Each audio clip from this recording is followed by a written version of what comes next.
Just think about all that we do over the course of our lives, even as Christians, all the church gatherings, all the Bible studies, all the small group meetings, serving in this way or that way. And then ask the question, did I lead anyone to Jesus? That's an important question to ask. Now, in a sense, we do this all together every Sunday when we gather. And together in our midst, the gospel's preached and prayed and sung. And people come to Christ, which I was sharing earlier about. I pray that will happen every Sunday, including today. And I hope you will invite people to come with you on Sundays with that prayer and expectation.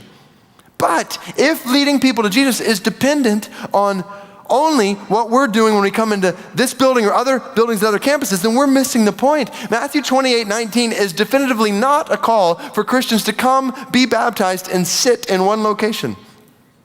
It's a command for Christians to go, baptize, and teach in all nations. Jesus is calling every follower of his to make disciples where we live and where we work and where we play, all over the city, all around the world. Trotman goes on to say that every person who's born into God's family is to multiply. So what I don't want to do is for this, so this picture back on the screen of exploring, believing, growing, for that to be the story of McLean Bible Church. We're all growing in Christ, which is good for us, but it's not good for people around us who are on a road that leads to an eternity without God.